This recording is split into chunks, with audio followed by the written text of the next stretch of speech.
kulan wanaagsan khiyaarta nala socota idilkiinba meel kasta oo aad dunida ka joogtaan kusoo dhawaada tabin kale oo ku saabsan barnaamijka wararka Barrow Show ee caawa qodobo waaweyn oo xiiso salaasan ay soo galayso qodobadaan idin haya waxaa ka mid ah madaxweynaha wadanka Mareykanka Donald Trump ayaa soo gabagabeeyay booqashadii gaabnayd uu maanta ku tagay gobolka Bariga Dhexe isla markaana uu ka qayb galay heshiiskii lagu cibiyay colaadda ka taagan magaalada Gaza. Trump ayaa markii uu ka baxay gudaha wadanka Masar waxa uu si la yaab leh u amaanay madaxweynaha wadanka Masar Abdel al-Sisi waxa uu ballan qaaday in heshiiskaasi uu noqonayo mid damaanadiisu Mareykanku ay bixinayso. Israel ma waxa ay markan wajahaysaa cadaadis haddii la soo gabagabeeyo colaadda gobolka Bariga Dhexe muxuu yahay tillaabooyinka hortaagan ra'iisul wasaare Netanyahu. dhinaca kale dawladda Ruushka ayaa ku dhawaaqday inay si weyn u soo dhaweynayso tallaabada dawladda Mareykanku ay qaaday ee lagu soo gabagabeeyo colaadda Bariga Dhexe laakiin waxa ay soo jeedisay tallaabo kale oo bogaadin leh taasoo wadamo fara badan ay u riyaaqeen balse ah hal xiraalo weyn oo hor yaalla dawladda Mareykanka. Trump ma ka jawaabi doonaa fariinta dawladda Ruushka ay maanta direen barnaamijka ayaan ku eegayaa khiyaaray sidoo kale intaan idinla joogo barnaamijka aan faaqidi doonaa shir barbar socday kan ka soconaya magaalada Sharm el-Sheikh ee heshiiska taariikhiga lagu gaaray ayaa ka dhacay wadanka Britain waxaana ka qayb galay dawlado kale maxay tahay sababta loo qariyo muhiimadiisa maxaysa loo abaabulayaa shirka Israa'iil socdo oo looga hadlayo arrimaha ka taagan gobolka Bariga Dhexe iyo waliba abyada colaadda magaalada go'doonsanayd muddada dheer balse haatan dadkooda ay naruurada u baxeen wadanka Masar. madaxweynaha wadanka Mareykanka Donald Trump ayaa soo gabagabeeyay booqashadii uu ku joogay gudaha wadanka Masar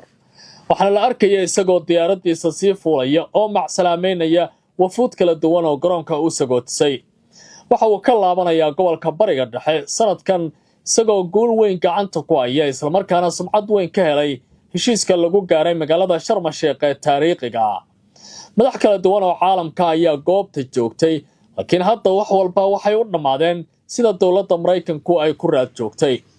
colaadii ka taagnayd magaalada go'doonsan ee Gaza ayaa la soo gabagabeeyay markii ay dhinteen kadib 66,000 oo qof oo rayid ah kala bar dadkaasi waa haween iyo carruur waxa guud ahaanba ardaadiqada laga dhigay guriyihii dadka ay ku noolaayeen ee magaaladaasi. dad fara badan waxay isweydiinayaan haddii colaadan si kooban loo soo gabagabeyn karo marka la fiiriyo dadaalada lagu bixiyo kadib weerarkii Qatar ee Dooxa ka dhacay maxay tahay sababta markii hore Mareykanku ay uga cagajiidayeen in colaadan la soo gabagabeeyo si loo badbaadiyo dadka dhibaatooyinka ay soo gaarayeen isla markaana 66,000 oo qof ay ku dhinteen dagaalkaasi. dagaalka oo bilowday 7 bishii October sanadkii 2023 ayaa waxaa lagu tilmaamay inuu yahaa mid u dhigma xasuuqa qarnigan ee ugu awoodda badnaa ee ka dhaca caalamka kaas oo dunidu ay daawanayeen balse dawladaha qaarkood ay doonayeen in ay ku goostaan dana siyaasadeed oo waaweyn. Trump ayaa markan damaanad qaaday in Israa'iil ay aqbali doonto isla markaana ay si dhaba u hirgelin doonto guud ahaanba heshiiskaasi lagu gaaray magaalada Sharm el-Sheikh. isla wararka ka soconaya shirkaasi iyo waliba arrimaha kale ee quseeya ayaan ku guda jiraaye madaxweynaha wadanka Mareykanka Donald Trump ayaa ku dhawaaqay in la bilaabayo wajiga labaad ee wada hadalka ka hor inta aanu ka dhoofin magaalada Sharm el-Sheikh ee wadanka Masar isla markaana halkaasi ay ku sagootiyeen madax kala duwan oo caalamka telefishinka Al-Arab al-Jadid ee ka dhisan gudaha wadanka London laakiin ku hadla afka Carabiga ee ay Dooxa taageerto waxa uu leeyahay waxa caawa magaalada Sharm el-Sheikh ee dalka Masar si rasmi ah uga furmay shirweynaha caalamiga ah ee nabadda magaalada go'doonsan ee Gaza kaas oo ay si wada jir u gudoomiyeen madaxweynaha dalka Masar Abdel al-Sisi iyo waliba madaxweynaha Mareykanka Donald Trump. shirkan ayaa diiradda lagu saarayaa xoojinta xabad joojinta Gaza iyo qorshaha dib u dhiska iyo waliba marxaladaha kale ee dagaalka. intii uu socday kulanka laba geesoodka ah ee Sisi iyo Trump ka hor furitaanka shirka madaxweyne Sisi ayaa ku booriyay Trump inuu taageero garab istaaga siiyo shirka caalamiga ah ee dib u dhiska magaaladaasi isagoo yiri waxaan rabnaa in madaxweyne Trump uu noqdo kan hogaamiyaha oo kafaalo qaada buu yiri shirka dib u dhiska magaaladaasi. Trump waxa uu ku jawaabay taasi aad ayay u wanaagsan tahay, waa arrin bogaadin leh. madaxweyne Sisi ayaa hadalkiisa ku sheegay Trump in uu yahay qofka kaliya ee awooda inuu soo afjaro dagaalka isla markaana uu keeno nabad waarta. gobolka bariga dhaxana ka tisqaada waxaana carabka uu ku adkeeyay in Masar ay ka go'an tahay dejinta xaaladda magaaladaasi, dejinta iyo sideynta maxaabiista iyo meydadka, iyo waliba in gargaarka bini'aadanimada magaaladaasi si degdeg ah uu ku dhawaaqo. dhankiisa madaxweyne Trump ayaa amaanay doorka Masar ee hoggaanka Sisi ee ku aadan shirkaasi, isagoo ku tilmaamay hogaamiye naadir ah oo arrimahan ka shaqeyn kara. intii uu Trump goobta joogay waxa uu ku dhawaaqay sidoo kale ka hor inta aanu dhoofin in la furay wejiga labaad ee wadahadallada, kaas oo Falastiiniyiinta iyo Israa'iilba ay mugdi badan ka muujinayeen inuu hirgeli karo shirkan. Masaarida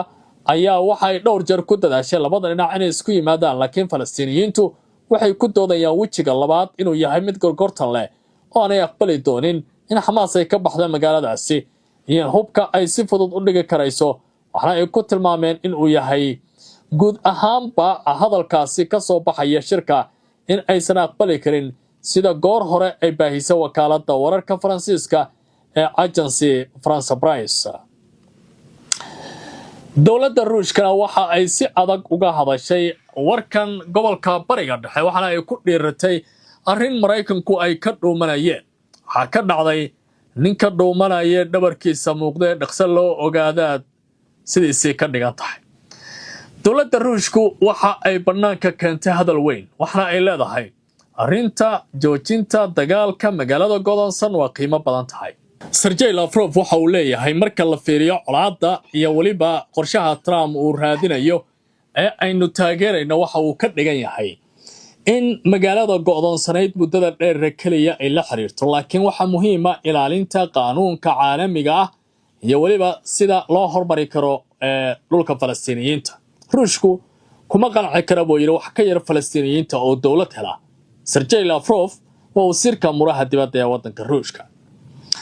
wasiirka muraha dibadda ee waddanka Ruushka Sergey Lavrov ayaa sheegay in la gaaray waqtigii la hirgelin lahaa dowlad Falastiin ah kadib marka si buuxda loo dhaqangeliyo qorshaha madaxweyne Trump ee ku saabsan magaalada Gaza. Lavrov oo la hadlay saxafiyiin Carbeed isagoo ku sugan Moscow ayaa sheegay in qorshaha Trump uu yahay fursadda ugu fiican ee hadda la hayo,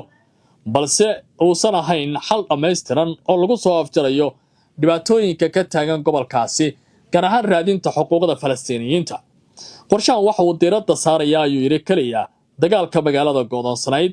balse waxa uu la faahfaahinayaa buu yiri qaybta ku saabsan dowladnimada iyo sida loo qeexayo masiirka daanta galbeed, ayuu Lavrov ku yiri warkiisa. wuxuu intaasi ku daray in go'aanka qaramada midoobay ay si cad u sheegeen in la dhiso dowlad Falastiin oo madax bannaan leh dhulkeeda oo buuxa oo gaaray laga soo tiriyo xuduudihii 1967, isagoo xusay in Ruushka sida caalamka intiisa kale ay ka go'an tahay hirgelinta qorshahaasi iyo qandaraasyada lagu biritaarayaba. Lavrov waxa uu sheegay in marka la fuliyo dhammaan qodobada qorshaha Trump ay bilaaban doonto buu yiri marxaladda dhismaha dowlad Falastiin ah,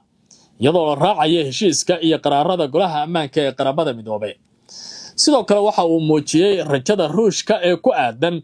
in shirmadaxeedka nabadda ee Sharm el-Sheikh ee maanta la soo gabagabeeyo Masar ay tahay guul ballaaran. qorshaha Trump uu ku dhawaaqay Khamiistii hore ayaa ka dhigan in la joojiyo dagaalka si loo dhameeyo ama la isku idaarsado buu yiri maxaabiista. ciidamada Israa'iilna ay si tartiib uga baxaan magaalada go'doonsan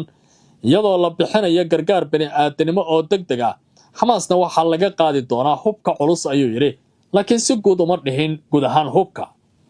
sida uu qorshuhu sheegay waa Trump uu soo jeediyay marinka waxa maamuli doona guddi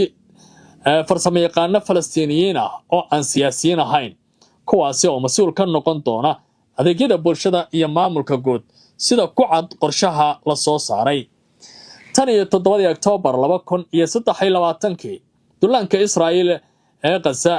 oo ay taageerayeen Mareykanka ayaa sababay in la dilay 67,800 oo ruux ku dhawaad 170 kalena waa ay dhaawacmeen 10,000 oo qof oo kale ayaa lagu leeyahay dhismaha guryihii dumay kuwaasi oo lagu tirinaya inay dhinteen ruushku waxa uu mar kale ku celiyay mowqifkiisa ah in la joojiyo gumaysiga dhulkaasi lagu hayo isla markaana ay si weyn u diidayaan tacadiyada ay la kulmayaan dadka Falastiiniyiinta iyadoo maanta si weyn adduunka looga hadlaya arrinta shirka Sharm el-Sheikh ayaa haddana waxaa jiray shir kale oo la qariyo oo ka dhacay gudaha waddanka Ingiriiska kaas oo looga hadlayay xaaladda nabadgelyada iyo waliba dib u dhiska magaalada go'doonsaneyd muddada dheer magaalada London gaar ahaan deegaan ku yaala koonfurta ayaa maanta lagu qabtay kulamo heer sare ah oo qarsoodi ah oo ay ka qayb galeen mas'uuliyiin waaweyn oo ka kala socday bariga dhexe iyo Yurub si ay uga wada hadlaan qorshaha dib u dhiska magaalada go'doonsaneyd muddada dheer ee burburka soo gaaray dagaalka Israa'iil ay ku qaaday kadib shirkan oo socon doona muddo 3 maalmood ayaa lagu qabtay halka loo yaqaan Waltonburg oo ay maamusho wasaaradda amuraha dibadda ee Britain waxana uu ku beegan yahay waqtiga Masar ay martigelinayso shir madaxeedka nabadda ee Sharm el-Sheikh kaasi oo lagu saxiixay heshiiska nabadda iyo xabad joojinta magaaladii go'doonsaneyd bayaan ka soo baxay xafiiska ra'iisul wasaaraha Britain ayaa lagu sheegay in ujeedada kulanka uu yahay in la baabi'iyo diyaarinta iyo isku duwidda qorshaha muhiimka ah ee marxaladda kama dambaysta ah ee ku aadan baalayiri dagaalkaasi iyadoo la Britaniya dib u dhiska ku saabsan guud ahaanba cidda hogaamin doonta maamulka magaaladaasi wasiir dowlaha amuraha dibadda ee dalka Britain ayaa sheegay waxaan diyaar u nahay inaan u dhaqaaqno dhinacaasi inaan nadiifino burburka dib u dhiska guryaha iyo waliba in la dhiso kaabayaal cusub oo dhaqaale waxbarasho iyo caafimaad muhiim ah ayaa lagu yeeray wasiir dowluhu waxa uu sidoo kale xusay in ay tahay mid sanado badan qaadan doonta in qarashaadkaasi oo malaayiin dollar ah la helo balse Britain iyo saaxiibadood ay ka go'an yihiin in si wada jir loo hormariyo qorshahaasi kulanka Waltonburg waxaa ka qayb galaya mas'uuliyiin ka socda dalalka Falastiin, Urdun, Sacuudi Arabiya, Jarmalka iyo Talyaaniga wakiilo ka socda Banka Adduunka iyo Banka Yurub iyo waliba la xiriira mashaariicdooda horumarinta iyo dhismaha madax ganacsato iyo bulsho rayida ayaa lagu casuumay kuwaasi oo guud ahaanba la doonaya in dhaqaale laga aruuriyo wasiir dowlaha amuraha dibadda ee dalka Ingiriiska ayaa ku tilmaamay qorshaha cusub ee carabta ee dib u dhiska magaalada Gaza isagoo sheegay in loo baahan yahay in la fakaro sida hal abuur leh oo maalgelin ballaaran loo sameyn lahaa hadda dhaqaalaha lagu dhisayo magaaladaasi waxaa laga qaadayaa dowladaha carabta Israa'iilna